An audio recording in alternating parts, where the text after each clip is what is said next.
is money, honey. All we talk is money. All we talk is money. It's like bees to the honey. Honey, money, honey, money, honey. It's the Soscast, baby.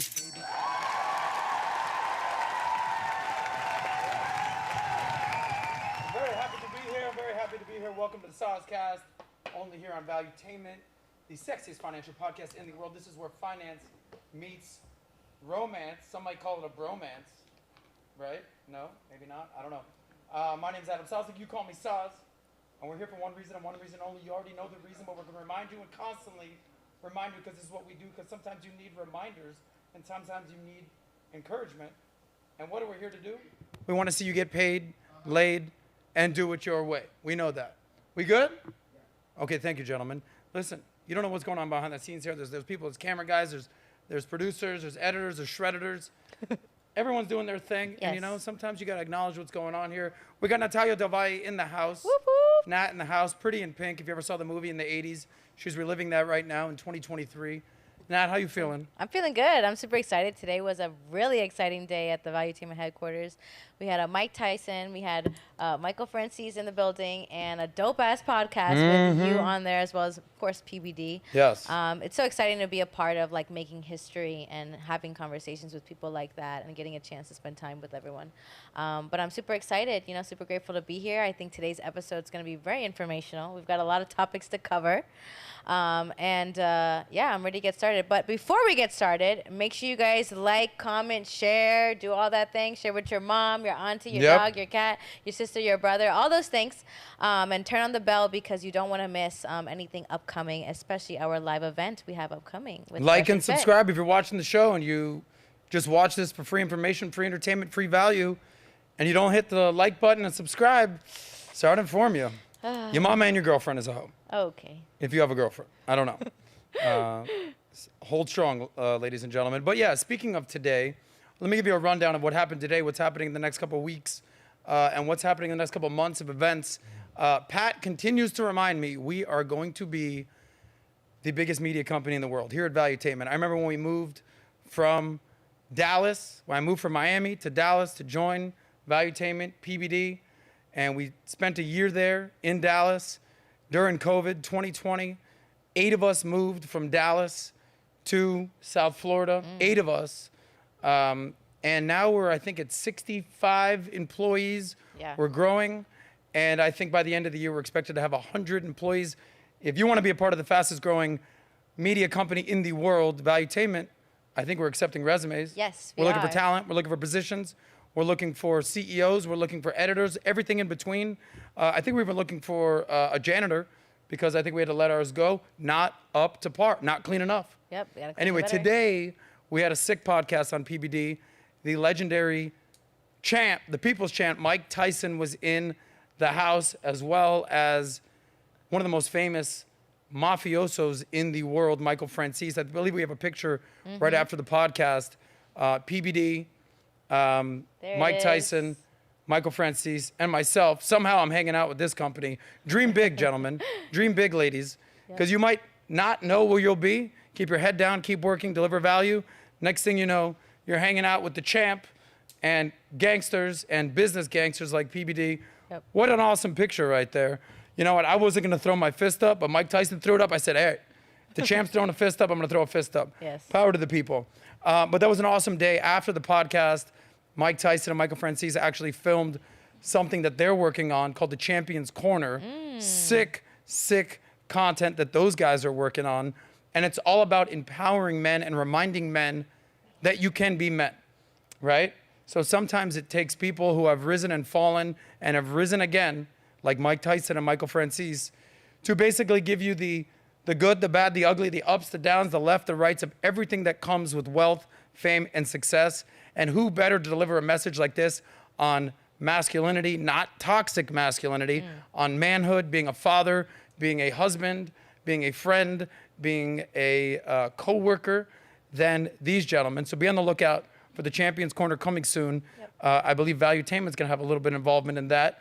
They were here filming on our stuff today. And then we all had lunch at PBD's house. How was that? I mean, Chaz Palminteri shows up. Oh, what? Okay, with his beautiful wife and amazing son. Dante, and it was just stories on. I mean, a lot of times I like to tell stories. We like to tell stories here, but when you're in the presence of Chaz Palminteri, Bronx Tale, Yeah. Usual Suspects, you're hanging in the presence of Michael Francis, famous sit down with Sammy the Bull Gravano, son of the Colombo crime family boss, Sonny Francis, telling stories. You're in the presence of Mike freaking Tyson. Yeah. Okay? Mama said knock you out, telling stories. I'm just all ears. And I was like, I go, Mike, even though I'm all ears, I'd like to keep my 2 ears after we're done here. Yeah. He goes, I'll bite your ear, buddy.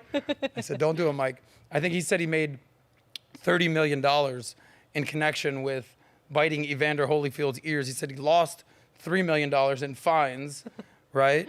But so that's a net profit of $27 million.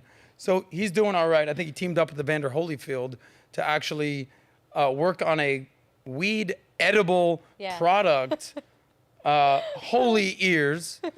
I mean, there's a play on words there. That's actually so funny. ironically, those guys are actually good buddies. Mike Tyson and Evander Holyfield, they were competitors, frenemies at some point, combatants, step in the ring together. But then they hugged it out, and now they're making millions together. And I believe they're working on a fight. I don't want to let the cat out the bag, but there is talks on Mike Tyson and Evander Holyfield, legends, fighting again. I don't know, 6 months ago, Mike Tyson had a 8-9 figure payday, some ridiculous number, fighting one of the greatest middleweights of all time, Roy Jones Jr. You saw that fight, even though I think they called it a tie. I think Mike Tyson won that fight, but you know, they also want to have rematches. But that was amazing. That was our day today at Valuetainment. That's just a normal Tuesday. It goes down on a Tuesday, goes up on a Tuesday. Yeah. Mike Tyson in the house, Michael Francis in the house, Chaz Palminteri in the house, PBD in the house, and Natalya Delvalle in the house. And the Sauceman What a in the freaking day. house. Yeah, Sauceman. You know, I'm just here. I'm playing my part. Sometimes, by the way, shout out to the haters, shout out to the lovers. Here's my advice for you guys out there. Sometimes your best ability is simply your availability. Oh. I told PBD I'm available. Not in that sense, but hey, I am available. Yeah. But I'm available. We're doing a podcast with Mike Tyson. All right, great, awesome, I'm there. Hey, Michael Francis, oh, great, I'm there. All right, Chaz Palminteri wants to grab lunch. All right, I'm there. Make myself available, right? And the next thing you know, boom, you're doing podcasts with these guys. You're doing events with these guys. Speaking of events, let's go over a couple of events that are on the docket for the next few weeks, next couple months. By the way, if you like Mike Tyson and you didn't see that podcast today, check that out, Michael Francis. But if you missed this go-around, we're actually doing a sick event that we do here at Valuetainment called The Vault. The Vault. All right, that is, Angel's on the ones and twos, DJ.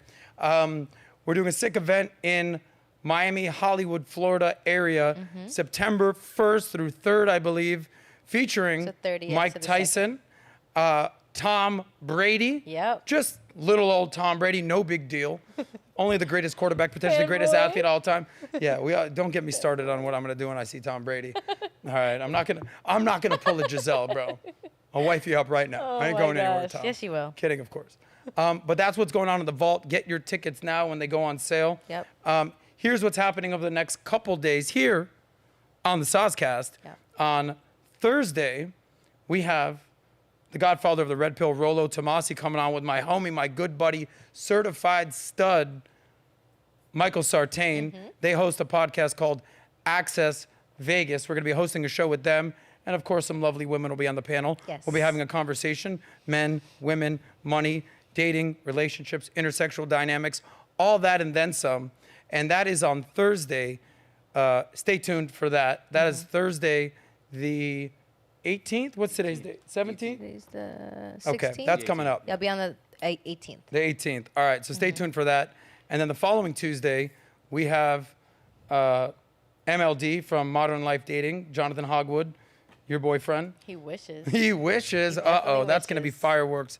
Stay tuned to that. And then, if you didn't hear the announcement that we made last week, we're doing a live event podcast with the #1 med podcast in the world. And I'm talking about Fresh and Fit. Myron and Walt of Fresh and Fit. They're down the street in Miami. Yes. We're doing a live event. Tickets are on sale right now. I believe it's on our website right now on $59.90. liveevent.com. Is that the name of the website? Yes, and it's also in the description down below of today's episode. Yep. Yeah. Yeah. That's going to be sick. It's It's going to be epic. Make sure you guys grab your tickets because they will sell out. They're already selling fast. I know we only have even a few VIP left, so make sure you guys grab the tickets before we sell out because, you know, why not be a part of history here with Valuetainment and Fresh and Fit, you know? Really excited. Fresh and Fit will be here June 2nd. That is a Friday night. Guys, Friday night, Miami, South Florida, Fresh and Fit, SOS, Nat. I think 10 women we're bringing in to try their luck debating Fresh and Fit. If one of them gets the best of Myron, we're going to make it rain on him. Something like this. Something tells me these ladies don't stand a chance. We'll see, though. We'll see. So Myron has been promoting that as well as Walt on the Fresh and Fit channel. I believe they made their announcement yesterday. They hosted a debate with Sneeko, Destiny, Rolo, Michael Sartain. Fireworks ensued. Check that out. But we're going to be bringing that to a live event in full effect only here at Valuetainment Studios in Fort Lauderdale. Get your tickets now before it sells out. History in the making. First live event podcast they've ever done here at Valuetainment. So we're excited for that. Anyway, before we get started on today's episode, let me just give you a quick rundown of what we're going to be talking about today. Speaking of fighters, we talked about Mike Tyson. Israel Adesanya, we went to his fight, UFC. We saw Trump walk in the door with Tyson, with Kid Rock, with Dana White. That was the fight that Israel Adesanya won. And we'll talk about that, what's happening in his personal life in relation to his money. We're going to talk about the nonsensical, sensational talent that is Ja Morant of the Memphis Grizzlies. Some people just don't learn. It's almost like you can talk a good game, you can play a good game, but are you acting in accordance with your words? We'll have that conversation. We'll talk about Mr. Beast, what he's doing to buy properties to empower his team, his family, his people. We'll discuss that. Warren Buffett's doomsday prediction about the economy. What is wrong with our parents, baby boomers? They don't have no money for retirement. No good. It's no good.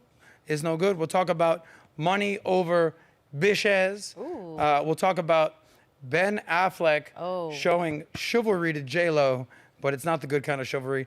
And we'll do a happy ending and a little motivation of what Tate has to say for young men these days. Before we get into all these stories, let's give a quick shout out to our sponsor. That is, of course, Aura, A-U-R-A. You know, I'm all about protecting yourself, protecting your wealth, and saving that money. But Aura actually helps you do that in real life and in the digital virtual world. So if you want to protect yourself, save that money, and your identity, you have to consider Aura, A-U-R-A. So if you ever think about, we've talked about this before, you ever think about how much information is on the internet, how much information is out there, your legal name, your date of birth, your email address, your phone number, your social, your driver's license, a lot of freaking numbers out there, bank accounts. Well, cyber criminals are out there basically looking for all that and then some and a bag of chips. And if they find any of that or the above, it's no good.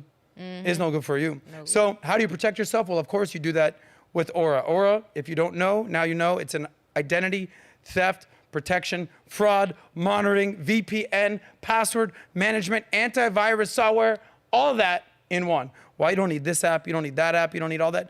Just get Aura all in one. Protect yourself from identity theft. All right, it monitors the dark web, emails, passwords, socials, all that, and it sends live alerts to your phone. God forbid something happens. Twice they've notified me of fraudulent behavior. Twice. And I'm an advocate of Aura. So I'm like breathing this into existence. I'm like, thank you, Aura, for helping me identify the fraud that is going on there. By the way, if you're interested in Aura helping to manage your identity theft, they're giving you a 2 free week trial, 2 free weeks. Wow. What's better than that? You can do that at aura.com. That's aura.com/Soscast, SOSCAST. That's in the link below in the description. Joey, I believe that's there. If you sign up right now, again, they give you 2 free weeks, and you can use the Soscast logo or Soscast name to basically get 2 free weeks. Sign up now and make sure your personal information has not been compromised. Save that money and save your identity with Aura. All right, we just made it rain out here. Shout out to Dylan Bet David. Yay. Let's get into today's episode. Thank you for joining us. If you have not subscribed to Valuetainment, go ahead and hit that subscribe button, smash that like button, because we do not want to see your mama in the streets and let her know the unfortunate news that she a hoe. I'm sorry, Mom. Make sure you guys subscribe and do all those things because you know Sauce will Yo, color that. I found out that your mom wasn't subscribed, and then I realized she was. Yeah, my mom. Because I would never. No, yeah, you would never. I would never. Yeah. All right. Anyway, speaking of women acting inappropriately, let's talk about what's happening with this Israel Adesanya situation and his ex-girlfriend who's taking him to court for half his wealth. Now, if that's just the headline, you might be saying, what do you mean? Yeah. Ex-girlfriend, not ex-wife, not mother of his children, none of that. Just an ex-girlfriend. They dated for a couple years. By the way, pull up this article real quick. So Israel Adesanya's ex-girlfriend files lawsuit for a wild reason, and the UFC star responds. It's a bro Bible story, okay? So he recently praised for overcoming a major challenge and finally defeating Alex Pereira at the UFC 287. By the way, we were at that event. Joe Rogan got us tickets, front row seats, PBD, myself, Mario, Vinny, Leo, Kai, and we're there and we're watching ridiculous fights. This is the Jorge Masvidal fight, his last fight. Israel Adesanya, sick fighter, sick fight. He beat Alex Pereira. In the middle of the fight, all of a sudden we hear an uproar. Ridiculous. Yeah. What is happening? Donald J. Trump shows up, walks into the building like he's freaking Diamond Dallas Page out here, Stone Cold Steve Austin. He enters the building with who? Dana White, UFC CEO, president.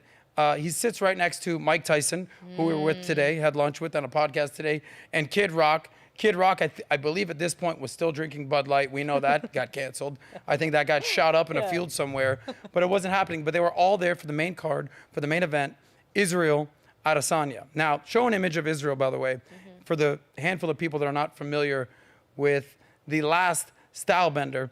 But, you know, we don't cover a ton of sports on Valuetainment, but when sports crosses over to pop culture, when it crosses over to relationships, and when it crosses over to money, like this story is, we say, oh my God, that's our sweet spot right here. So let's pull up this article real quick so we can read it, just to kind of give you some background. So, according to the Daily Loud, Adesanya's ex-girlfriend is taking him to court for half his wealth. The reason, because they dated too long and she supported his career. So he's the UFC middleweight champion of the world. We all know that. She's taking him to court. This is her right here. You can scroll down. Because she dated him for too long. Now, apparently they dated for a couple years. This is him. This is her. They weren't married. Apparently they started dating in 2019. I'm not sure when they broke up exactly. Her name is Charlotte Powdrell. She's a real estate agent with a parent net worth of $1 million. And Sean O'Malley, Sugar Sean, basically weighed in because I think he has a unique perspective on this because he's a UFC fighter, because he's dealt with Israel for many years. He spoke about this in an appearance on his podcast, Sugar on YouTube. He said, UFC fighter Sugar O'Malley disclosed that while speaking on a podcast streamed on Sugar YouTube channel, he said the girl in question was never married to Israel. They had not had a child with him, but believe she is entitled to half his wealth because they dated too long, and she, click more, and she supported his UFC career for many years. I don't know how their relationship was because I didn't even know he had a girlfriend. I don't know those situations. Was she a side piece? I don't know. But to want half of what he's gone out and done is absolutely ridiculous. I could not agree more. Let me know your guys' thoughts. At what point does a woman entitled to any, some, or even half your wealth if you're not married and you have no kids together? You're just dating. I'm not even sure if they live together. Sugar Sean didn't even know he had a girlfriend. Yikes. That's a whole nother story. So Israel Adesanya actually responded. Basically, there's behind the scenes text messages of all this. I kind of want you guys to get a glimpse of what's happening behind the scenes. You guys let me know how insane of a story this is. We'll pull up that text in a second. I don't know if we can punch in a little bit. He says, I've worked in mental health, so I'm really good at it, manipulating people. But I would never use it. It's not always fun living in his shadow and taking second priority because that is what he is doing so important. After a while, it just makes me feel small. This is what she had to say. Izzy, if you move out, I'll drift away. And then he responded, I wish I let you drift away into a miserable existence because misery loves company and you love being a victim. Any whore, sign the tenancy agreement ASAP. Also, I really hope you lawyer up and come for my business assets. Like you said, I hope you try to affect my businesses such as Puma with your weak bitch ass threats. Please, please do so. Listen, don't encourage these girls to do anything because they'll do it. Pay for it all. And you have to have a sugar daddy. Now they'll pay for everything. For someone who moves in silence, he sure does talk a lot about the guy's plans. Mentally, than me, haha, you're so pathetic. All right, so they're getting into it. So here's my question. You know that we're a big proponent of being smart in the decisions you make, the decisions with your money, but quite possibly the most important decision you can make is who basically you end up dating, who you end up marrying, who you end up having kids with. I think Israel is very, very happy to find out this woman's true colors prior to marriage, prior to kids, prior to even having to deal with a prenup. But at what point does a woman feel entitled to half your wealth that you've worked for? They've only been dating for a few years. He's been a full-on professional UFC fighter champion since they've known each other. Why would she feel entitled to any amount of his money? Right? We covered a story about a month ago, Tiger Woods. Yeah. His girl basically suing him for like $30 million. Yeah. Where they weren't married. They didn't have kids together. She was living with him for a few years. He basically changed the locks when she was shopping one day. Good riddance. And she's basically threatening to air his dirty laundry on like Dr. Phil or something like that. And basically holding him hostage for $30 million. That's extortion, brother. So, gentlemen, you might not be Tiger Woods. You might not be Sugar Sean O'Malley. You might not be Israel Adesanya. But you do understand how smart you have to be, or not stupid you have to be, to basically fall victim to traps like this. You know, they say, wrap it up with a prenup. All that we want prenup. Kanye said a lot of controversial things. That is one thing that is not controversial to me. Yep. So it is mind-blowing to me how women think they are entitled to someone's money like this. Now, granted, if you're married for 10 years, you didn't have a prenup, you have kids, maybe you deserve alimony, payments, spousal support. Okay, I get it. There's an argument to me there. What is the argument to be made there for a woman demanding half your wealth when you have no marriage, no business, no kids together? Doesn't make sense to me. Nat, go to the most delusional your mind can go. I'm trying. As delusional as possible. Mm-hmm. Go to as delusional as you were before you ended up on the Soscast. Why would this girl think that she's entitled to half this man's wealth? And he's a multi-millionaire at this point. I'm thinking if I was I don't know, if I had to go into my delusional mindset, the only thing I could think that would be a reason she would do this is maybe she's older, right? So her likelihood of maybe finding someone like him is less likely. Maybe he promised overall, like we were going to be together long term. I was going to marry you. And maybe he decided to change his mind after that certain win. So now she wants to kind of get back at him and like, you know, kind of get the money she thinks she deserves for being with him throughout the years. But if you want me to be honest, I think it's ridiculous. I can't even like fathom why a woman would feel so entitled for that, especially if you're not married, you don't have no kids, and you know this is a perfect example of why you need to protect yourself, you know, before you go and get married and do those things. And we actually have Angela Knight in the chat. Hey, Angela. She said choosing the wrong woman would do that. So, you know, as much as you guys get caught up, because she's a beautiful girl. Like, if you look at her, she looks like a beautiful girl. But don't let that fool you, because you can end up in a situation like this. And, you know, it's a little disturbing that women feel like, because I stuck by you, I have to have half of what you own. I think what really matters is when you stick by somebody during, like, the hard times, like the real hard times. And I think he's just now getting into his career, which maybe is, like, right now, like, it's a great time. But I'm sure he's going to go through another hard time, but it's going to be harder because he's in a higher place in his life. But that's scary. That's very, very scary to see a woman feel entitled to it. It honestly makes me feel like embarrassed as a woman because it's like That was my question Yeah, for it you. makes me feel like When you see a woman like this and I'm you're like, girl, listen, you're girl. making us look real bad. You're Yes. making us look really bad. Like all of us women would do that to a man.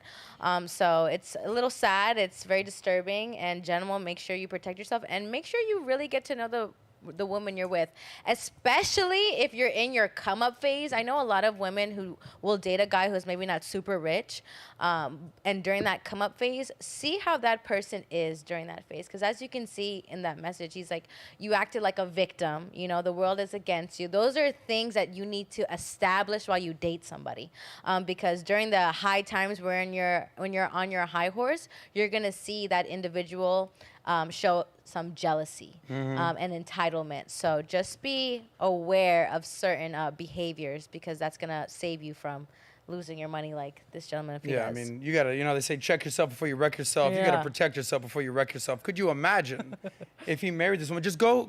Oh my Let's go to gosh. fantasy land right now. Let's say Oh he my married this gosh. woman, and he didn't have a prenup. He becomes world champion, middleweight champion of the world, and she just all of a sudden flips it on him. Yep, now she actually has a legal case to take half his shit. Listen, everyone gets a mulligan. Not everyone gets a mulligan, but sometimes you get a mulligan, right? I had a mulligan in my situation where I was briefly married, Yeah. engaged, had a prenup. It didn't work out, and I said, all right, we signed the prenup. She goes, yeah, I mean, I'm out. You're out, we're out, go, great. But I had a mulligan. But now, and that was when I just started to really make money. Now that was 2012 to 2016. We're almost talking 10 years ago that I Wow. started that relationship. We ended it in 2017. So that's 6 years ago. My wealth, my status, my network, everything else has accumulated since then. Dude, I would be miserable right now if I had to pay a woman that I briefly loved, all right, we had a thing going on, half my wealth. So I know a lot of people in the red pill community are basically saying never get married. There's so many disadvantages to doing it. We talked about the 10 reasons to never consider marriage. One of the things that I would say is I'm a huge advocate of love. Okay? I think even Elon Musk said this the other day. Yeah. It's like, can you be happy and fulfilled without having a love of your life? And he goes, you can be half happy. You're half happy with your work, with your career, with your purpose, with your mission. But the other half comes with love and having a relationship and having family and all that and then some. But do you need to be married to the government in order to actually have love, to be happy? I think a lot of people are hip to the game these days and saying, not so fast, my friend. Here's another case example that a lot of people are going to reference when they consider getting married, especially if they're a high-value man. We also did another story about the soccer player, the football player, Oh, yeah. a couple weeks ago, basically that allegedly, I like to use the word allegedly because I don't know exactly what happened, reportedly put all his money into his mother's name. So when his wife, who he was married to, tried to come after half his shit, he said, I'm broke as fuck, bro. I got these soccer cleats. I got a jersey. You want that? You can have it, the shirt off my back. But Mama Duke's over here. She's got all my money. And the wife was like, what? And then allegedly, he flipped the script because she had assets in her name. And now apparently she has to pay him. I don't know how much Yeah. validity is at this story, but I know a lot of people are basically saying, listen, I see what's going on over here. And, saying if you don't learn from history, you're destined to repeat it. Learn from the history of what's going on with these high-value men and these women coming after their assets. Save that money. Anyway. What's worse, that if you guys think this is bad and you think like she's like, wait until he finds someone else and marries that woman, she's gonna feel like complete crap. How quickly is he going to get a prenup with that woman, though? Very quickly, but she's gonna feel like I can imagine that feeling of like, wow, I stuck through this man through the hard times and all this stuff, and all of a sudden now he's gonna go marry this other woman, and now she's gonna go reap the benefits of the man that she had went and built and sacrificed with. Yep. So, geez, I wish you luck, girl. I hope you do better. And Wish you luck, girl, delusional lady. Make smart decisions. Make smart decisions with your career. Make smart decisions with your money. Make smart decisions with who you marry. Yes. You've been warned. Speaking of making smart decisions, is anybody making dumber decisions in their life than NBA superstar Ja Morant. Oh. How familiar are you with Ja Morant? You probably don't do too much about him. None. You know none. All right. So here's the story with Ja Morant. Let's get a visual of who he is. This is not a sports story. Oh. This is smarten up, okay, before you lose your namesake, your legacy, your money, your reputation, all that and then some, because someone like him might get a couple different opportunities, might get a couple different chances to basically live out their greatness.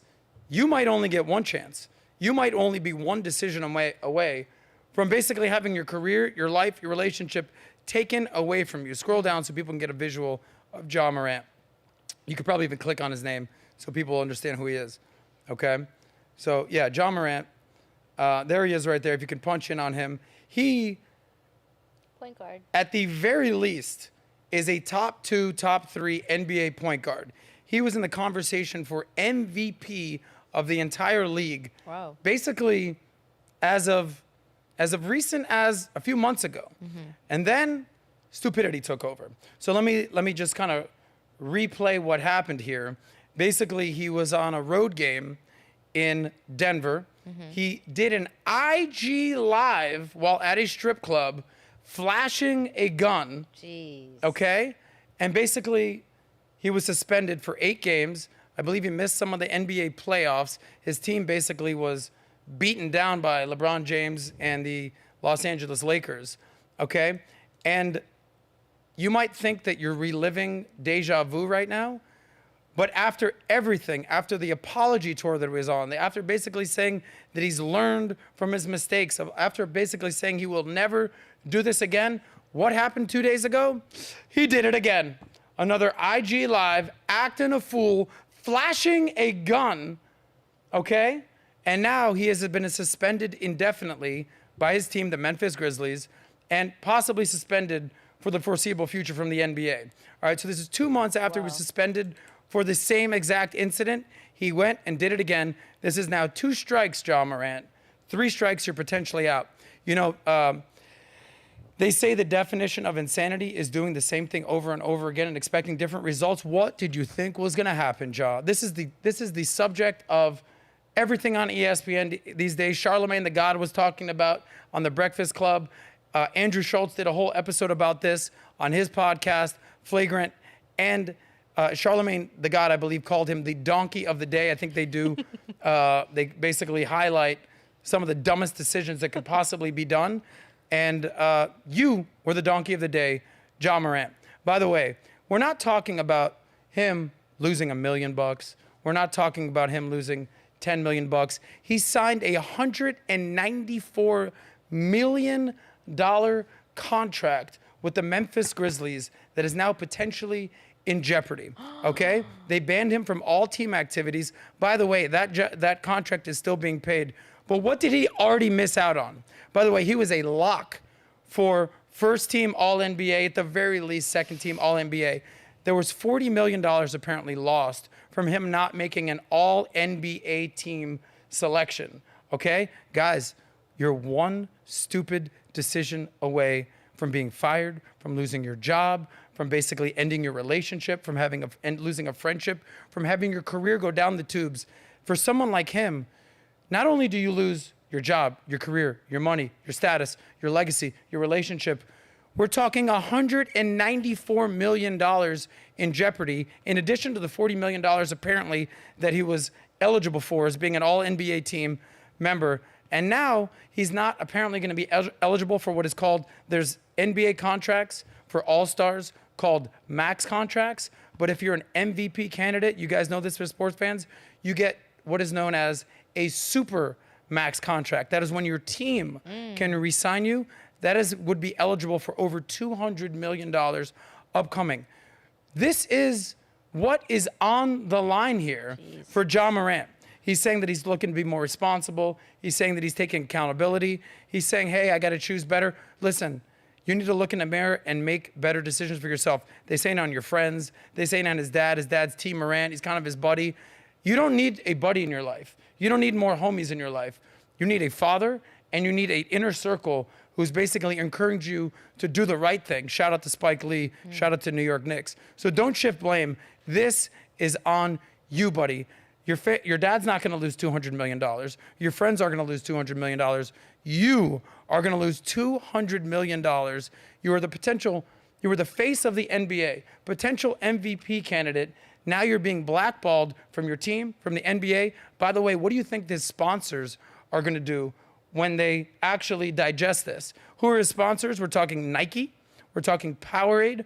We're talking corporate America, basically saying, how can we condone this ridiculous behavior when he has a pattern of doing this? By the way, Ja, you're an NBA player. You're not a rapper. You're not a gangster. You're not a thug. You're not a criminal. Stay in your lane, homie. How old is he? Do you know how Ja old? Morant, I believe, is 24 years old. There's your answer. Okay, but you know what? I was thinking There's that, your maybe answer. he's young, maybe he's stupid. Yeah, he's LeBron old. James came into the NBA when he was 19 years old. Yeah. Okay, agree or disagree with some of the things that LeBron says, he has been a poster boy for acting right and having a good behavior, being a good family man and father and husband. So, okay? So this is what I'm saying is, oh, he's young. All right, Steph Curry, you never hear problems about him. Giannis Antetokounmpo, and former MVP. Nikola Jokic from Europe, you never hear anything about him. Joel Embiid, we just covered him the other day. The craziest thing I saw Joel Embiid do was drink Shirley Temples in the club with me at night, okay? This is another level of stupidity and lunacy and idiocy that we're seeing from a $200 million franchise player. Your one stupid mistake of what you can do. By the way, let's play the video, just so everyone's like, all right, what actually even happened here? Video. Let's play the video of Ja Morant acting a fool on Instagram Live. Go ahead.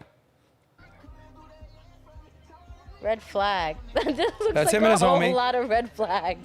Like their hat. Okay, by the way, yep, his friend flashes a gun sign, and now look in Ja's left hand, it's the closest to the driver. They slow it down, just a gat in the air. You see it, right? Wow. Just flashing it. Guys, this is 2 months after he was suspended and lost millions of dollars. This is what you're doing. By the way, you know how many people were on his IG Live? How many? 111 people. Wow. So this is what you're doing. You're talking about eyeballs, attention economy.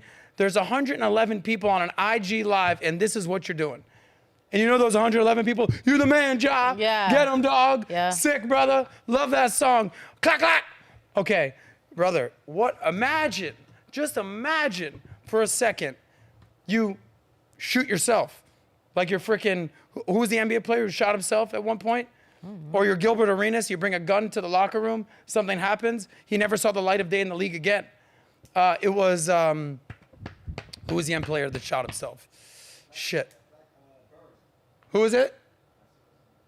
Oh, Plaxico Burress, NFL player, shot himself. Thank you, Angel, the DJ in the house on the ones and twos. Shot himself because he brought a gun to a place he shouldn't have. Shot himself. Imagine if Ja Morant shot himself, shot his buddy. Accidentally, the gun goes off. Now, this isn't a Second Amendment debate. You can have a gun legally, keep in your car, but flashing it on an IG Live, what are you doing, homie?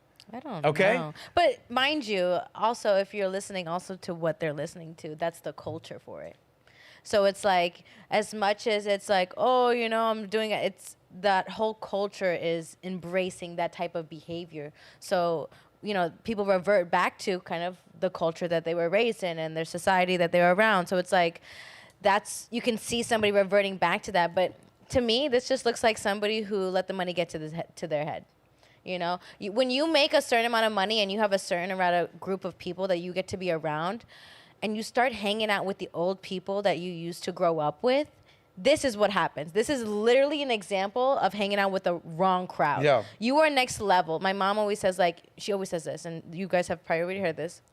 You don't compete where it doesn't compare, right? You're not going to go, if you're driving a Lamborghini, you're not going to go race a 1920 Nissan. There's no chance. So it's like you see somebody, you are hanging with the big dogs, my guy, and then now you want to humble yourself, sure, and hang out with the people you grew up with, but sometimes the people you grow up with, they don't want the best for you. They want to hold you back into the person you were. Or they don't know enough to want the best for you. Yes. They want to do the things that you were doing in high school. Yes. When you are now a professional. Yep. Think about that for a second. You are a professional basketball player. Let's remove professional. Let's remove basketball player for 1 second. Let's alienate those words for a second, separate them. I don't care if you're an NBA player. I don't care if you're an NFL player. I don't care if you're an accountant, an attorney, a CPA. You are a professional. Yes. It's time for you to act like a professional.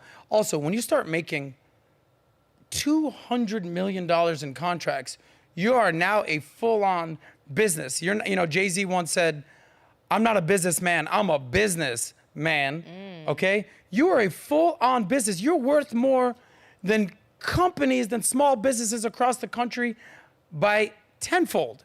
And you need to start acting accordingly. So, by the way, there was another article over there that we can highlight. Go up to the articles that I sent you. Let me just scroll through those real quick to see which one I can respond to. There was the ESPN article, I believe. Just pull that one up. You want Slack? Yeah, no, you already pulled them up.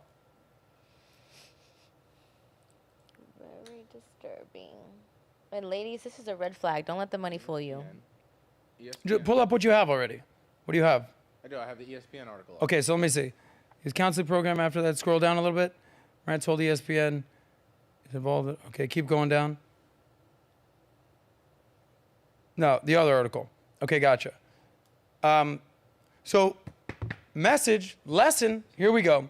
So this is a shout out to PBD real quick. So PBD wrote a book, Wall Street bestseller, Wall Street Journal bestseller, and it was called Your Next 5 Moves. And the number one question, if you ever read the book, was, who do you want to be? Yep. Who do you want to be? Okay? Now, there was an amazing article. I sent it to you on Slack. See if you can pull that up. And it was John Morant. Who do you want to be, buddy? Okay? And, I often talk about, people say, just be yourself. Just be yourself. Hey, listen. Don't be yourself. Yeah, don't be yourself. Don't be yourself. By the Change way, yourself. this is a message for everyone out there, okay? It's okay to be true to yourself, to stay true to your beliefs, but nobody should just act 100% themselves when you're in a public forum, okay? I said this the other day to a friend of ours at work. I said, only say out loud 80% of the things you're thinking in your head. Because if you say 100% of the things you're thinking in your head, you will be and you should be fired, okay? So maybe your number is 80, 90, 99%, but nobody should be 100% themselves when you're in the presence of other people, at your company, on social media, in a place of work. Like, don't be 100% yourself. A lot of people say, be yourself. Motherfucker, don't be yourself, because you do some stupid ass shit, you think some stupid ass shit, you say some ridiculous ass things, and that is what is known as a fireable offense. You have that article, Joe? I do. Okay. So the question is, who does Memphis Grizzlies star guard John Morant want to be? All right. The All-Star guard said he's going to be better at decision making, is at a career crossroads after yet another gun incident. See if you can scroll down and punch in a little bit, because there's a little more details here. So following a season in which John Morant's immaturity puts the success of Memphis Grizzlies in jeopardy, you're not putting yourself in jeopardy. You're putting an entire billion-dollar franchise in jeopardy. All right? His $193 million contract, my apologies, I said 194, what's another $1 million bucks, is now at jeopardy. He's on the verge of being one of the most new faces of the league, is asked about his role as a team leader. I just need to do better with my decision making. You think? Off the court issues affected us as an organization. You think? Scroll down a little bit, by the way. For what it's to sake, Morant, importance to the team, future earnings. The importance to his team is future earnings, help his family establish generational wealth. Pulling again falls well beyond being immature. It's the off the court act that reaches the Antonio Brown levels of ineptitude. Now, we here at Valuetainment, We know are Antonio very Brown. familiar with Antonio Brown. Yes. We've done a whole saga podcast with AB that went up, down, left, and right. What do I need to move? Move the The cable. cable? Like this? All right, sorry. We have some technical issues Hello? over here. Good? It's okay. We're professionals over here, guys. We're going to roll with the punches. Are we good to go? Great. All right, sorry, guys. Cut this part out. So if we can scroll down this article a little bit. More? Yeah, keep scrolling down. So who is Morant? He's the guy linked to a January confrontation involving the Indiana Pacers. All right, reportedly, by the way, these gun stories weren't the first one. Reportedly, there was a red laser from an SUV that he was riding in, pointed at the visiting team's bus. We all know what happens when a red laser is pointed at you. Whether or not it's a fucking cat toy or a real full-on gun, what kind of message are you sending to the traveling team's party in a bus, all right? And the team, the Indiana Pacers traveling party, says, we felt like we were in grave danger. Homie, you're a professional basketball player here. Just keep scrolling down. Keep going. His coach is commenting on this. Oh my God. Here's what I wanted to get to. 3 days after the bombshell story of the World was published, Morant pulled a gun in a club, presenting an 8-game suspension. We talked about that. None of this makes sense. Morant is 23 years old, 2-time All-Star, 2020 Rookie of the Year, the recipient of a 5-year, $193 million contract that's scheduled to kick in next season and will set up future generations. This contract hasn't even been in effect yet. It's scheduled to kick in. There might be an out clause on this contract. Can you imagine that? There should be. Can you imagine if there's an out clause in this contract? I hope these IG Lives are worth it for the 111 people that are showing up for your IG Live, homie. Morant's been prominently featured in national ads for Powerade and Hulu and Nike. Scroll down. Nike delayed the release of his signature shoe following the first incident, and who knows how this most recent video will impact this deal. And now that the risk of Morant's throw your guns move, that was a song that he was speaking out to impress, here it is, guys, 111 people. That was the number of viewers who watched his live video. Brother, I hope this is all worth it. All right, anyway, we're going to stop piling on John Morant right now because a lot of people are. But what's my message to everyone about out there? We talked about who do you want to be, and don't be yourself. You can be the best version of yourself. Yeah. Don't say 100% of the things that are on your mind. Don't say 100% of the comments you want to make. Don't do 100% of the actions you want to do. Don't follow through with 100% of the decisions you want to make, because there are ramifications of your poor decisions. Nobody speaks to more than that than Mike Tyson today. Yeah. Okay, we talked about this off camera. He's like, man, somebody needs to be in this person's ear, encouraging him to do the right thing. Mike Tyson in jail. Michael Frances been in prison, state penitentiary, in the pen. They know about a few bad decisions. Could John Morant be the next person? So, message out there for you guys. A lot of times we talk about, which I think is, to use a basketball analogy, offense, making money, building your net worth, building your network, finding your expertise, building your status, carving your path. That's the offensive side of the equation. But there's also defense. What is defense? Not making stupid decisions, okay? Understanding that there are ramifications and repercussions for your poor decisions. Understanding that one stupid move could put you out of a job, out of a career, out of a $200 million contract. All right, so for every John Morant out there, there's people out there being like, yeah, I almost said some shit to my boss the other day. I almost said some shit to a coworker the other day. That might be a fireable offense, my friends. So listen, these are case examples of stupidity for you to learn from. Yeah. Okay, because we all have those moments where it's like, I'm going to storm into the boss's office and I'm going to let him know what's up. Maybe you pump the brakes a little bit. Yeah. I'm going to go on IG Live. I'm going to let these people know how I really feel. Maybe you lose internet connection for a second, homie. Maybe you pump the brakes on that. I'm going to make a comment on somebody's YouTube page. Next thing you know, the feds are walking in your door. Like, you are one stupid decision away from a lifetime of pain. I'll give you one quick story, and this story resonates me to the fullest effect. We're talking about John Morant making stupid decisions, jeopardizing $200 million. How does this affect you? I'll never forget this story. Freshman year, I'm at Florida State. I was just there the other day. Boom, this dude shows up.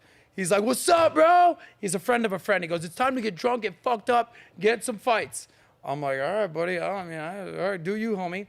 Some girl goes, some fucking asshole just called me a bitch. And he's like, who? What? Keep in mind, this guy doesn't know any of these people. He goes, I'm going to go show that guy what's up. He had liquid courage. He had beer muscles. He had beer goggles. I don't know what he was dealing with. He goes, show me where he's at. She's like, he's over there. This dude just runs in a guy's dorm room. This is a freshman. And is like, yo, what's up, bro? You got a problem? Strolls into this guy's room. The guy grabs a beer bottle. He's like, dude. He's like, felt attacked. Smashed it on this guy's face. This guy was lacerated, 70 stitches down his face. Why? Why did he do this? To feel cool? To feel tough? To impress some friends that he didn't even know? And this guy is now walking around with a scar 20 years later, all across his face because he wanted to look cool. Again, you're one stupid ass decision away from ruining your life. Yep. Now, what does this mean for real life? This could be a DUI, okay? This could be cheating in business. This could be doing a scam. This could be taking a shortcut, Stealing, taking the easy way out. This is be cheating on a significant other. There's so many things that we can go here now. Yeah. So again, when people are like, well, I'm not John Morant. I don't have $2 million. But you have a car. You could be driving it with a DUI. Yeah. You have a girlfriend. Hopefully you don't cheat on her. Yep. You have a wife. All right? Like there's so many stupid decisions that you can make. And I've seen this. I can go down the line here of stupid decisions that I've seen average people do. And we're just highlighting what John Morant did to basically beat down the fact and drive through anybody can be canceled, taken off, lose their life, lose their career in no time. Don't be the next John Morant. Yeah, don't do that. Oh. It gives off very entitled behavior. You know, it's like you see somebody like this getting this amount of money. You know how many people would die for that opportunity? You know how many children are in terrible places where they would want to have a scholarship and have that life? And, you know, this person is taking advantage of the opportunity. And it's such a shame because it's very selfish for you to take down not only yourself, but you're taking down everything with you. So definitely a big red flag. Just be mindful. Don't let the money get to your head because you don't want to end up like this. I'll make one last point. Guys, as you find success in your career, whether that's in the business world, whether that's in the media world, whether that's in the political world, whatever your aspirations are, whatever you're doing, as you find more success, more people are going to be targeting you. You're going to have a target on your back. More haters are going to show up. More critics are going to show up. More people basically saying, oh, I don't like this person, making negative comments. More stories are going to leak. You have no control over that. Right. What you do have control over is your actions. The problem that I have with this is these are all what is known as self-inflicted wounds. You didn't need to do any of this. And even if you are doing it, why are you going on IG Live to promote your stupidity with 111 people watching? It's like, are those 111 people paying your contract? Are they paying your bills? Are they putting food on your table? Because if they're not, ugh. And it's the second time. It's not even like, oh, I made a mistake. It's the second time of the same thing you're getting in trouble for. Nobody else has this luxury. Yeah. But if I'm the Memphis Grizzlies, a multi-billion-dollar corporation, Save that right, money. in the NBA, I am keeping security detail on this man 24/7. And if he's like, oh, I don't need security, it's like, Yes, yeah, you do, homie. Because your decision-making is lackluster and poor at best. Yep. Okay? Yikes. Grow up, Ja. Grow up. Okay? Be an please. example for the people in your community. Okay? Whoever that is. And set the example, set the tone for people to aspire, be like you. Don't basically live to the lowest common denominator like you're some thug rat-tat-tatting out there, okay, on Instagram Live for 111 people. Grow up, save that money, and build man. your legacy. Build generational wealth, okay? Because this could all be taken in an instant, Yep. okay? Yikes. Anyway. Nat's going to be reading some super chats. She's Yes. commenting on, going to be scanning the chats. Got some Anything that chats. you want to weigh in on? Nat's going to let us know. Do you want to do that now or you want to give it a second? I'll give it a second so we can get a few more. Okay. We're going to be reading it. Give us your thoughts on John Morant. Can we do a poll let's do on John Morant? Is that possible? Sure. Okay. Is his career finished? Does he have one more chance? Give something like that. I'd love Yeah. to get the people's opinion on this. Give them a couple different options. Anyway, while Joey's doing that, let's pull up another story. Some people, when they make money, they don't let it get to their head. They actually make some good decisions and they actually empower the people around them. Right now, I'm talking about one of the biggest YouTubers on the planet. His name is Mr. Beast. Okay? Mr. Beast, Jimmy Donaldson is his real name. I mean, this guy puts a video out, and it's like 100 million views. Instant. Like that. Yeah. And he's made tens of millions of dollars. Okay? And a lot of times is what he does, it takes that money and pours it back in to the next video. So, but basically what he did is actually from some of the money that he's making, all that YouTube revenue and some of the businesses that he's basically put together. I think he's developed the Beast Burger restaurant, something like that. He's basically saying, let me give back to my people who helped me get to where I'm at today. So pull up this article here. It's, I think, on the Valuetainment website. Yay. By the way, if you have not subscribed to Valuetainment's website, Yeah. we have articles highlighting business, politics, pop culture, that, and then some, Everything. all on valuetainment.com. Yeah. So punch in a little bit, Joe. So Mr. Beast is buying a whole North Carolina neighborhood. Scroll down. By Amy. Shout out to Amy. The other down. Scroll up, sorry. Up. He's buying a whole North Carolina neighborhood for his family and friends. So punch in so I can read this. So YouTube sensation Jimmy Donaldson, a.k.a. Mr. Beast, still lives in his modest $320,000 home in North Carolina, despite being ranked as YouTube's highest earner by Forbes. In a not-so-modest move, Donaldson is buying up the entire surrounding neighborhood for his friends and family and even his employees, okay? Over the years, he has purchased 5 homes in that area where he grew up outside of Greenville, North Carolina, bought off-market, and the standard suburban brick homes are located in one cul-de-sac. Mr. Beast acquired one of the homes from Aaron Bowen last year, claimed that Donaldson informed that he planned to move his entire family and childhood friends turned employees into the houses he was collecting. Donaldson is known for staying tight-knit with those he grew up with, living near his buddies for years, and even including them on his YouTube channel. At only 24 years old, Donaldson's attention-grabbing stunts have garnered, keep going, Joe, have garnered hundreds of millions of views. We all know this, making him one of the most watched YouTube sensations on YouTube with 152 million subscribers. Wow. Ridiculous. More recently, he garnered attention with the footage of arbitrary acts of kindness, like giving away money and paying for cataract eye surgery for 1,000 people, curing them of their blindness. His elaborate challenges and cash giveaways have helped him grow his channel to roughly 152 million subscribers, making him most subscribed. His monthly income is currently estimated at around $3 million a year. That's $36 million a year. He's making a fraction of John Morant, who we just talked about in the previous episode. Wow. So this is what you call making smart decisions, empowering others, being fiscally prudent, investing in assets, doing smart things with your time, your effort, your resources, and uplifting the people around you. It's so funny, okay?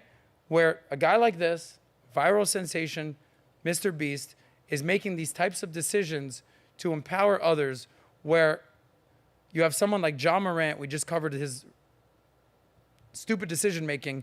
He's being brought down by the people around him. It just talks about one of the main things we talk about here. At some point, you need to be a leader, not just one of the tribe, okay? So Jimmy, Mr. Beast, is clearly a leader. And we also talked about this. The bigger you get, the more eyeballs you get, the more popular you get, the more subscribers you get, the more money you get, you're going to have a target on your back. And I just talked about this with John Morant. Now I'm talking about this with Mr. Beast, even though it's a 180. The more you do, the more hate will come your way. So here's a story here about a guy that's uplifting others, empowering others, basically doubling down on his relationships. I often talk about the meaning, the 3 pillars that I talked about, the meaning of life. Health, you have nothing without your health. Wealth, because without wealth, we don't need to go there. And happiness. Happiness, my point is having meaning and purpose in your life. And a lot of times having meaning and purpose in your life is, whether it's work or relationships, finance and romance, those things put together, that is a lot of times the meaning of life. So as you're doing this and helping others and empowering the people around you, which is oftentimes the meaning of life, like I said before, with all the success will only come negativity. So look at this next article. After Jimmy, Mr. Beast did all this, enter the haters, the critics. The people are basically saying comments like, I don't know, this sounds culty. Imagine losing your job and your house at the same day. That's what these company towns are. Your employee owns every aspect of your life. Mr. Beast responded, only I can get canceled for giving people a place to live with no strings attached. Here's this guy doing good things for his friends, family, and community, and people want to shit on this guy. Pull up that other article if you don't mind. Got it. Okay. Mr. Beast responds to backlash after buying out his Greenville neighborhood. Punch in and scroll down.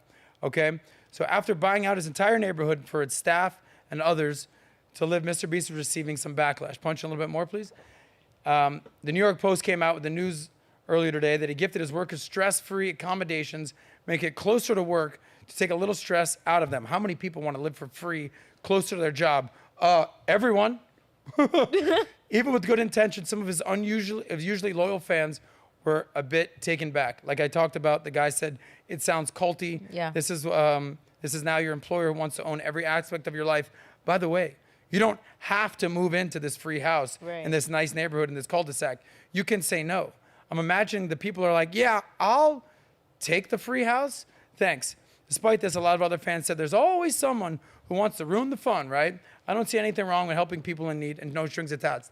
Yeah, no shit. The whole point of having success is to uplift and empower the people around you. Keep that article up for a second, Joe.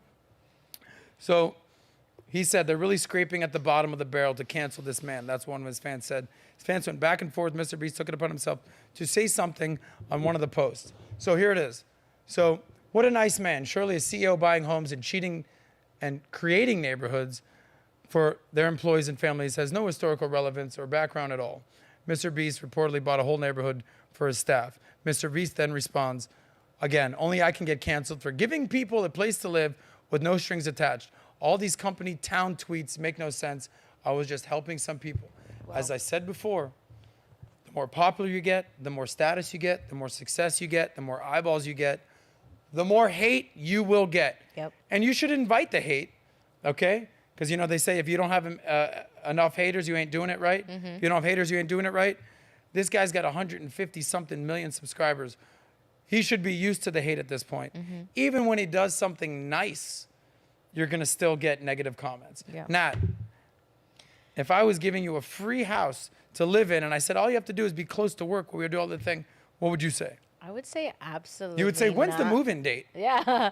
Yeah, I think it's a great idea. When I first saw that, I actually thought, like, wow, what a positive thing to do for your employees. Makes no sense. Yeah, I think it's great that you get to have somebody who wants to keep you in a community of the same mindset. Like, look at the difference between someone who's trying to encourage you being around good people versus the other gentleman we were just talking about, Ja, right? Like, when you come out, sometimes, John Morant, when you come out of being, that's why when, for example, when you go to conferences, right? Conferences are like 2 or 3 days. And the reason is because it's like you're so into what's going on, the outside world is like non-existent. Yep. And when you're in that community, you can't help but want to do more and do better and so on and so forth. So seeing someone like him buying a community for his employees so that we're able to be in the same community and that tight niche, I think there's a lot of strength in that and there's a reason behind it. I could see why they may think it's like culty. I can understand that side, but I also think that's coming from a place of jealousy. It's coming from a place of not understanding. It's maybe coming from a place of I hate my job. I would never do that.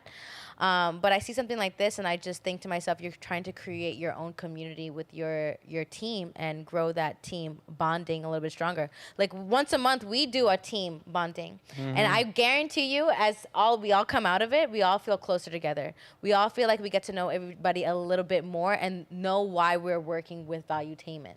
And I think he's doing that for his employees. And I don't think there's anything wrong with that. I think there's jealousy in the world and there's haters and maybe you're just doing it too right. Yeah, and some people just like disagreeing for the sake of disagreeing. Yes. So for instance, if I challenge you guys to do this. Go do a poll on your Instagram. Go do a poll on your TikTok, wherever, Facebook, wherever you do it. And give 2 completely polarizing options in a poll, as an example. You like to do that. Oh. You like to and do just those watch polls. you'll notice this. I've done this before. What would you rather have for free?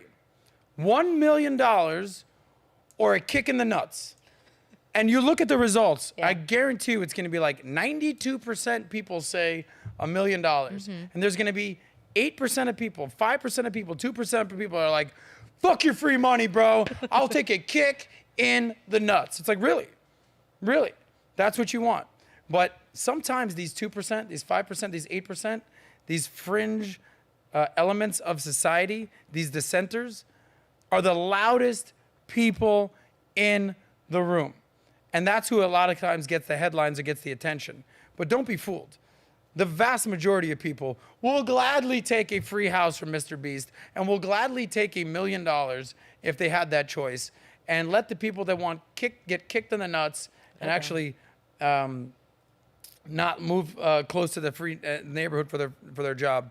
Go ahead and do your thing, guys. Yeah. Some people are just wired that way. Shame. Such a shame. Such a shame. Mr. Beast, by the way, shout out to you. If you want to give me a free house down in Miami, I'm not moving to North Carolina, but you want to give me a free house Me too. down in Miami, I live in the South Beach area. I'll take one of the townhouses on the south of 5th area, whatever you want to do. Me too. I'll give you as many shout outs as you want, Mr. Beast. I can be purchased.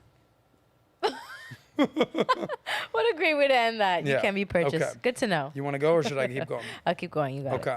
So let's talk a little money. Yeah. Let's talk a little bit economy.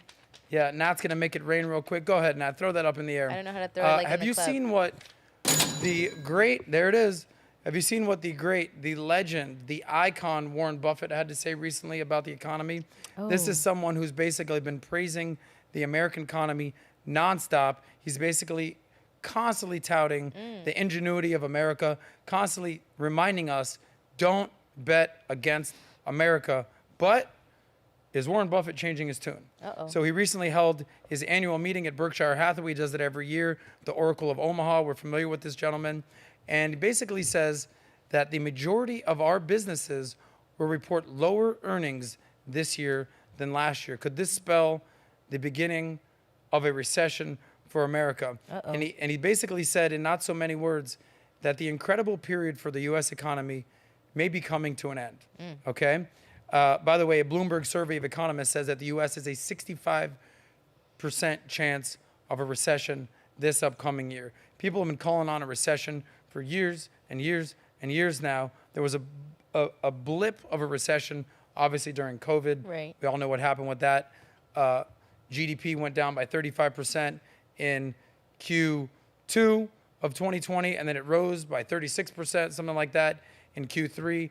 We've been running the course. Unemployment, which was shell-shocked during COVID, is now as low as 3.5% under Biden, just similar as it was under Trump.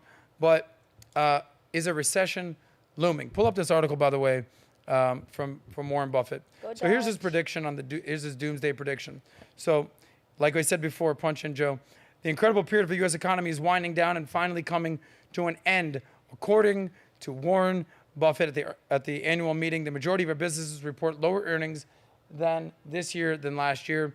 Rising inflation and soaring interest rates, along with the closures of 3 massive banks we're all familiar with happened with Silicon Bank and a handful of other banks, 1 month ago gives investors reason to worry. Yeah, no shit. Bank runs make people worry. Punch in a little bit. Warren Buffett his firm grew by $2 billion last year, and he's expecting his usual upward trend to go up or down. The answer is down. He's expecting a recession this year.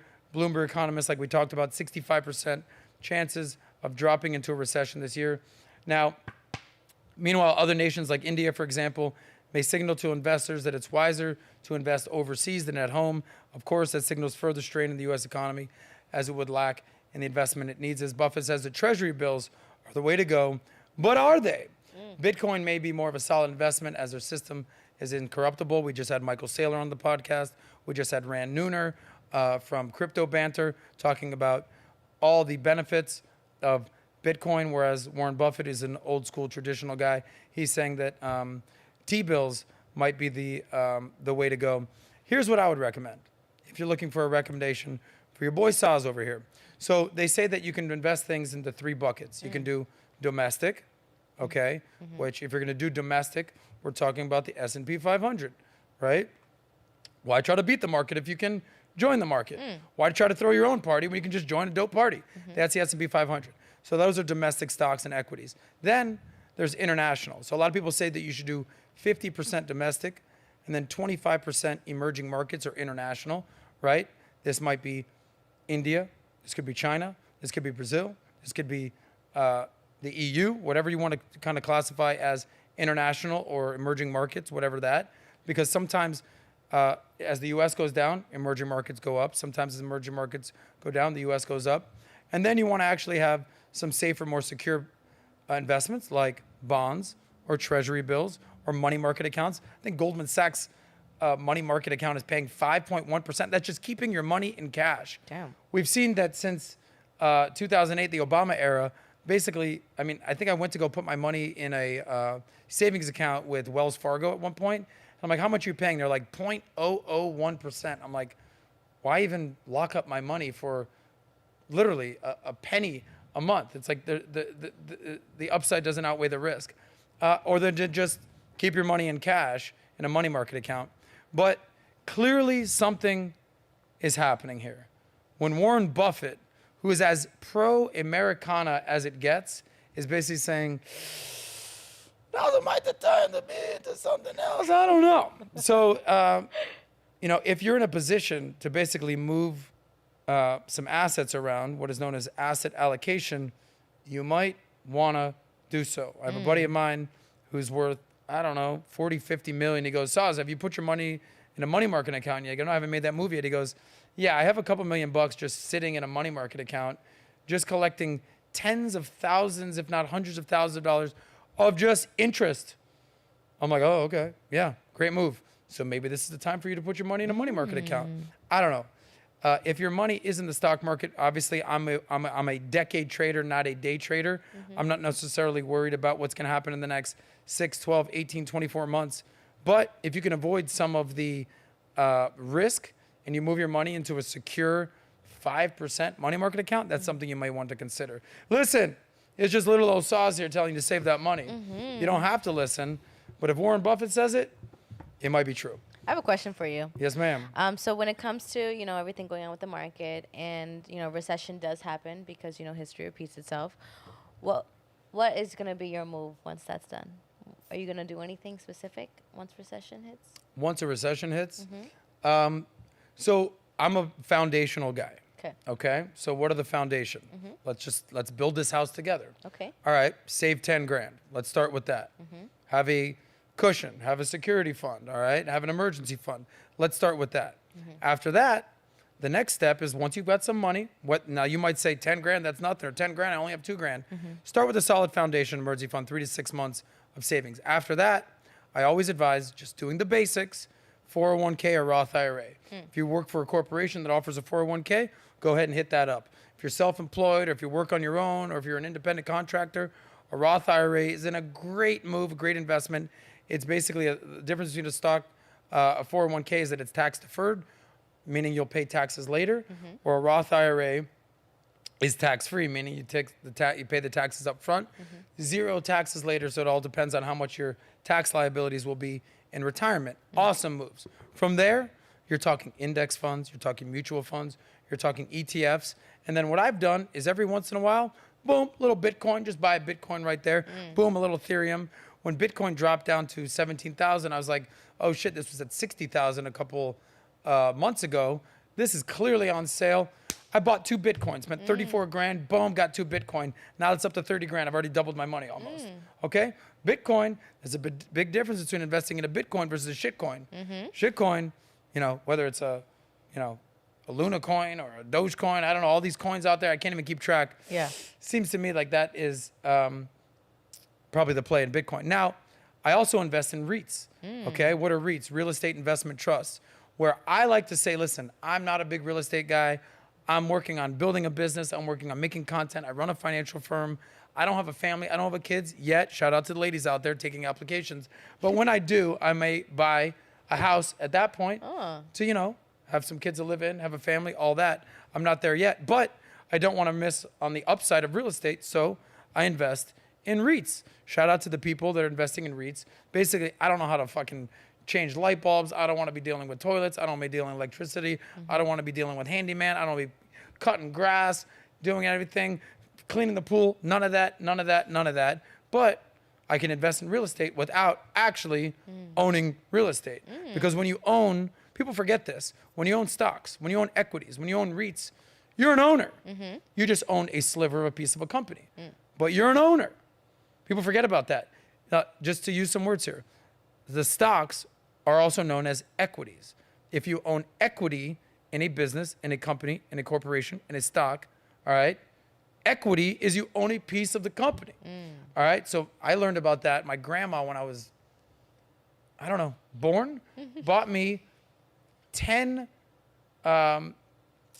stocks, 10 Disney 10 shares of stocks in Disney. Wow. Okay? And dude, I mean, I was watching Mickey Mouse. I didn't even know I had this. And I think when I was 18, she's like, here are your 10 stocks in Disney. They were worth, I don't know, a couple grand at that point. Yeah. Now they're worth, I don't know, whatever. I think Disney stock is at around $100 these days. I don't know how to say. Not too sure. I don't know.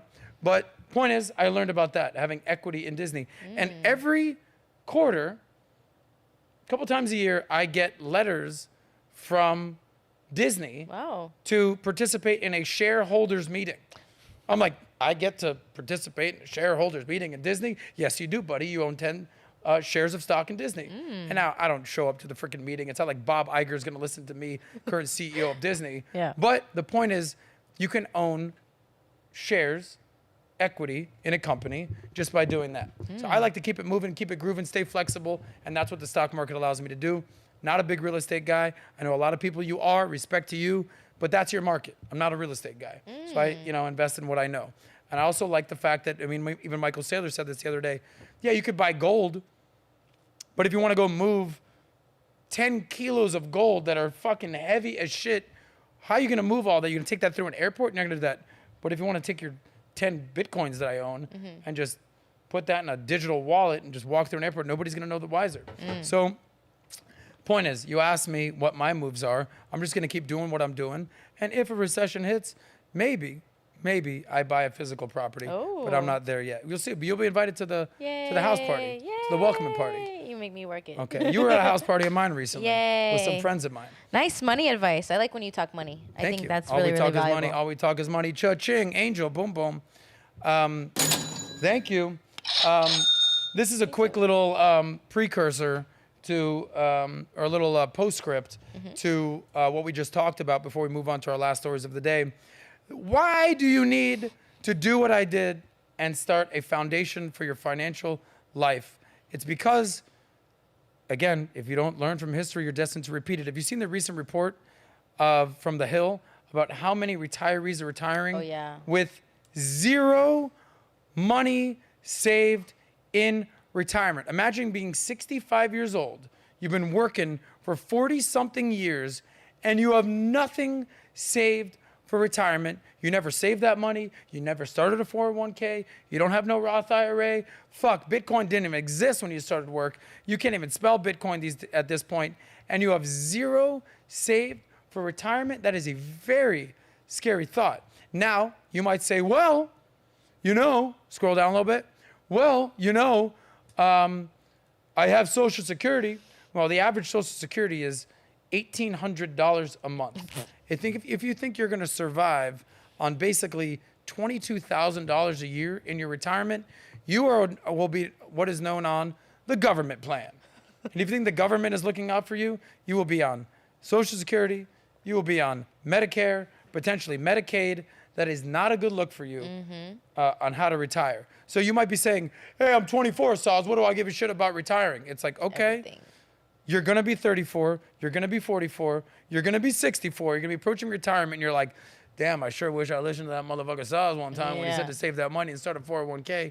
Because 50% of baby boomers are retiring with no money in the bank. Now, I'm not a big fan of Bernie Sanders and his political ideology, but he's been screaming this for years. He's like, do you know that 50% of retirees are retiring with no money? It's like, yeah, Bernie. We're becoming fully aware of all this, okay? So save that money. By the way, they say that you should save 10 times your annual salary by the age of 67. All right. Meanwhile, the average 65-year-old household spends $4,000 a month.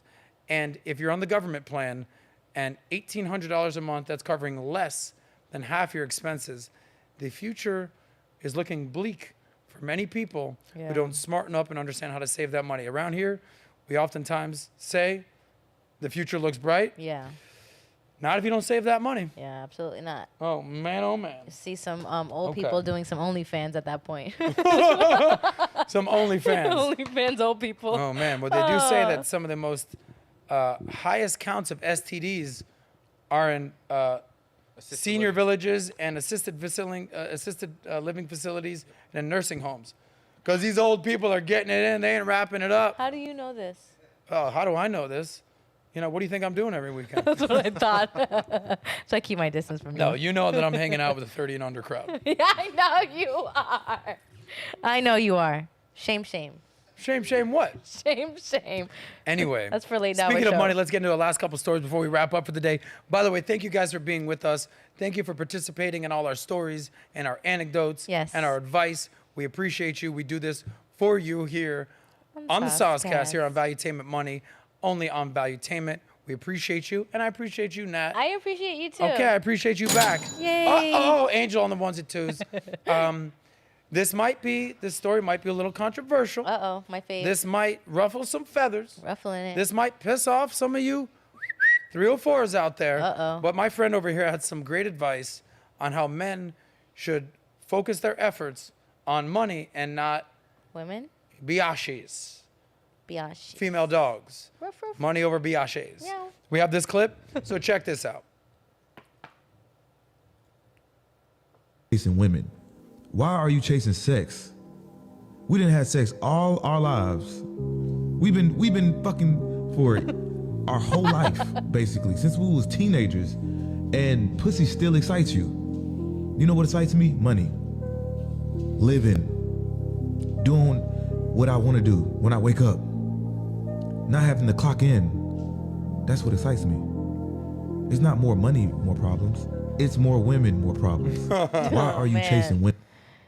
More wrong women, more problems. So we had Brandon Carter, King Keto, on the podcast. Oh, yeah. About a month ago. Shout out to him. And he was basically saying, listen, you know, Biggie had it wrong. Puffy had it wrong when they came with that song, More Money, More Problems. He goes, more money, less problems. Yeah. Now, that's if you do things right. Now, if you're someone like John Morant, more money, more eyeballs, clearly more problems. So again, you're a byproduct of all the cumulative decisions that you make in your life. Yep. Totally agree with Homeboy right here. Listen, there's plenty of time for chasing women, chasing skirts, meeting women, all that. I get it. If you're a guy like me and I don't have many hobbies, you know, I'm not stamp collecting. I'm not out there playing poker. You know, I'm not out there rock climbing. I don't collect cars. I like collecting friendships and hanging out with beautiful, fun women. That's candidly what I do. Very cute. Nat, you know this, okay? But I would say the vast majority of my time, it's spent on my purpose, on my mission, on what I'm working on. It's work. Building a company, making money, finding success. And it's so funny. The more success I have, the more purpose-driven I am, the more that I'm doing, the more that everything else kind of falls into place. Exactly. It's just so funny how that works. Yep. Because women can smell, they can smell the ambition. Yeah. They can taste the success. Yeah, they can. They understand. They can scratch and sniff and say, oh, there's something about this dude right here. Yeah. All right. For sure. He ain't broke. Oh, hey. Hey, guys, you all want dinner? It's on me. Oh, round of drinks, it's on me. You want to go to this mansion party, mommy? Oh, yeah, I know the owner. We're going here right now. All right, you want to go to the club? I got you, baby. All right, we're cool. They can smell it, Nat. I know they can. You know what that? It smells good. Success smells good. Smells like but that again, money. I say this all the time. I know so many guys in Miami that are chasing women and not chasing success. Guys, you know, the old Matthew McConaughey thing, you know, I get older, they stay the same age. I'm telling you, what is never going to run out of style, what is never going to run out of stock, what is always going to be replenishable are young, hot women. They like boop, boop, boop, boop, boop, boop, boop. And it's never going to, hey, how you doing? Hey, like, it's never going to stop, ever. But you need to be focused on your path, okay? Find your mission, find your purpose, carve your niche, find your profession, make your money, find your success, and then you grab one of these hot little girls. Hey, you're coming with me. Hey, you want to join the ride? Come on the train. Boom. And now she's coming with you. You don't even have to grab them. They just come. Oh. They just show up. Hey, how you doing? Yeah. Yeah. Anyway. Oh, we have a result of the poll. Is Ja Morant's career over? 60%. What do you think said what? They said no. Correct. 60% said no, and 39% said yeah, yes. I agree. I don't think his career is over because he can qualify for a minimum contract. Yeah. Or some team was going to roll the dice on him. But are you going to give him $200 million? Hell no. Okay? And bet your franchise on a man like this? No. I don't think so. The guy is so talented. We wouldn't be talking about him if he was a scrub and he's the 15th man on the end of the bench. Right. We're talking about him because he's the best player on a playoff team in contention for a championship, and you let it all slip through your fingers. Your greasy little fingers on the Memphis Grizzlies. It happens. Be smart with your money. All right. You know, we all have those situations in our life where we regret some of our decisions. Uh-oh. And you might be saying to yourself, I don't know if that was the best decision. Was that girl the one that I really wanted to get with? Yeah, I know that we dated before, and she was kind of the one that got away. And you know what? Now maybe the stars have aligned, and maybe we're back together, and maybe we're rekindling a relationship. And you know what? Maybe it was worth it. But then you come to find out, now I see why we broke up in the first place. Uh-oh. And I'm wondering if that is what's happening to Ben Affleck dating J.LO. I'm going to show you a video right now. You tell me if this looks like a happy man in a happy marriage. You guys tell me. I don't know. A lot of people kind of give me that I look like Ben Affleck. I'll take it. All right? I don't think so. All right, fine. You don't think so? No. All right, Angel does, so you lose. I win. But I think you look better. But you guys let me know if this Look looks. at him. I think you look Put the better. audio on. You let me know, audio, if this looks like a happy man. Hey, Jen. let me Opening be the door chivalrous. for her. Okay. If that doesn't look like a fed up, frustrated man, Oh, now look at him, man. look at the camera. He's like, "Come what on, do you want man." from me, buddy? It's like, Wow. now, That's really sad. now, if you're Ben Affleck, you can choose literally any woman in the world. I was recently in New York visiting my friend Marcelo yeah. Hernandez on SNL. Okay, Saturday Night Live. Right. And Marcelo is like little brother to me, basically. Right. Doing amazing. And the episode that he invited me to, they did an after party. It was at STK in New York City. And it was an after party. And the host of that evening was a girl by the name of Ana de Armos. Oh. Can you pull up a picture of her, by the way? I don't know if that's possible for you to do. Ana the what? Ana de Armos. So it'll just pop right up. Gorgeous girl. In her mid-30s, I believe. That is Ben Affleck's ex. Okay? Oh. When you're Ben Affleck and you're worth $100 million, $150 million, it's like, do you really need the bossiest boss babes of all boss babes, J.LO, in your life to make you happy? Oh, she's beautiful. Or is she making you miserable? This is Ana de Armos. Oh, yeah. Gorgeous girl. Yeah, we she's actually had drinks together, dinner. How you doing? I actually met her current boyfriend. Oh. He's one of the founders of, what's the dating app that everyone goes has had sex on these days? Tinder. Thanks, Angel. I won't tell your girl. He was one of the. He was one of the founders of Tinder. Super studly dude, awesome guy. But I see this girl and I'm like, this girl is so feminine, so beautiful, all right? And like, you're giving that up for J.LO? Now again, J.LO, respect to her, beautiful, superstar, okay? 50 plus years old at this point. Again, play that video of Ben Affleck.